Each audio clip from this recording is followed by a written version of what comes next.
ఆడపిల్లల పెళ్లిలకు డైలాగ్ కొట్టిండు. కేసీఆర్ ₹1,00,000 ఇస్తున్నాడు, నేను తులం బంగారం ఇస్తా అన్నాడు. మరి నేను అడుగుతా ఉన్న ముఖ్యమంత్రి గారు, బతుకమ్మ పండుగ వస్తున్నది, ఇంకొక 10 రోజుల్లో బతుకమ్మ పండుగ వస్తున్నది. నీకు నిజంగా ఆడబిడ్డల మీద ప్రేమ ఉంటే ఇప్పటికే 4-5 లక్షల పెళ్లిళ్ళు అయినాయి నీ ప్రభుత్వం వచ్చినాక 9 నెలల్లో. మరి ఆ 4-5 లక్షల మంది ఆడబిడ్డలకు కూడా తప్పకుండా తులం బంగారం చొప్పున వెంటనే ఇయ్యాలి. దాంతోపాటు ఈ పథకం కూడా వెంటనే ప్రారంభించాలని చెప్పి కూడా నేను డిమాండ్ చేస్తా ఉన్నా. ఇట్లా ఒక్కటి కాదు, తమ్ముళ్ళకి చెప్పిండు, చెల్లెళ్ళకి చెప్పిండు, చదువుకున్న పిల్లలకి. కేసీఆర్ ఉద్యోగాలు ఇయ్యలే అన్నాడు. 1,60,000 ఉద్యోగాలు ఇచ్చి 95% మందికి స్థానికంగా ఉండే పిల్లలకు రిజర్వేషన్ తీసుకొస్తే ప్రభుత్వ ఉద్యోగాల్లో మీకు ఇయ్యలేదు అని చెప్పి నమ్మించి, ఒక అబద్ధాన్ని 100 సార్లు చెప్పి అదే నిజం అన్నట్టు నమ్మించి ఆఖరికి 2 లక్షల ఉద్యోగాలు ఇస్తాం మొదటి సంవత్సరంలో అని చెప్పిండు.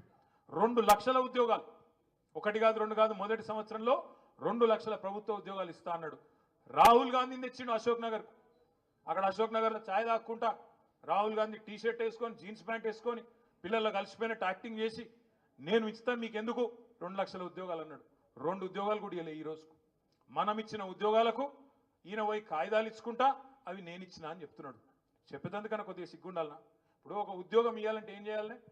మొదలు నోటిఫికేషన్ ఇవ్వాలి, తర్వాత పరీక్ష పెట్టాలి, ఆ తర్వాత అవసరమైతే ఇంటర్వ్యూ పెట్టాలి, ఆ తర్వాత లెటర్ ఇవ్వాలి. ముఖ్యమంత్రి కథ ఎట్లుందంటే, ఆయన ఉద్యోగాలు ఇచ్చేసినట, 30,000 ఇచ్చేసినా, 65,000 ఇచ్చేసినా నోటి మాటగా చెప్పేస్తున్నాడు. పెళ్లి కాలే, సంసారం చేయలే, కానీ పిల్లలు పుట్టినాడు. ఇది ఎక్కడ లెక్క? నోటిఫికేషన్ ఇవ్వలే, పరీక్ష పెట్టలే, మరి ఉద్యోగం ఎడికెళ్ళి ఇచ్చినావు అంటే చెప్పాడు, చెప్పవా అంటే చెప్పాడు, అట్లెట్లా అంటే గట్లే దబాయించుడు, ఇష్టం వచ్చినట్టు మాట్లాడుడు, ఒరులుడు, రోజు తెల్లారేస్తే కేసీఆర్ను బూతులు తిట్టుడు తప్ప ఈ 9-10 నెలల్లో చేసిన పని మాత్రం ఒక్కటి కూడా లేదు. ఇంకొక మాట ఇప్పుడు అక్క చెప్పింది, నేను కూడా మీ అందరికి గుర్తు చేస్తా ఉన్నా. హైదరాబాద్లో మనం ఒక్క సీటు కూడా పొల్లుకోకుండా, కాంగ్రెస్కి ఒక్క సీటు రాకుండా క్లీన్ స్వీప్ చేసినాం. మీ అందరి దయతో, మీ అందరి ఆశీర్వాదంతో ఒక్కొక్క సీట్లో ఏం మెజారిటీలు అవి?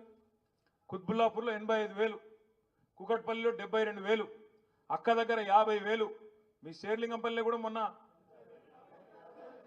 45,000, మా గోపన్న దగ్గర ఎంత వచ్చింది మొన్న మీ మేటి 17,000. అంటే ఒక్కొక్క దగ్గర పెద్ద పెద్ద మెజారిటీలతో మరి రాజశేఖర రెడ్డి అల్వాలో నిలబడితే మన మల్కాజ్గిరిలో అక్కడ 50,000, ఉప్పల్లో 50,000, సుధీర్ అన్నకు అక్కడ 40-50,000, ఇట్లా లెక్కలేని మెజారిటీలు ఇచ్చి హైదరాబాద్లో ఏకపక్షంగా మీరు ఓటేసిండ్రు. ఏం చేసిండు? అందుకే ముఖ్యమంత్రి పగబట్టిండు. హైదరాబాద్ వాళ్ళు నాకు ఓటేయలే, వీళ్ళ సంగతి చెప్పాలని డిసైడ్ అయ్యిండు. అవి ఏం చేస్తున్నాడు? హైదరాబాద్లో ఉండే గరీబోళ్ళు ఎవరైతే మనకు ఓటేసిండ్రో, ఆటో డ్రైవర్లు కావచ్చు, బస్తీలలో ఉండేటోళ్ళు కావచ్చు, వాళ్ళ మీద పగబట్టి ఇలా వాళ్ళు ఎంబడబడ్డాడు. నేను ఒక్క మాట అడుగుతున్నా, దయచేసి ఆలోచన చేయండి.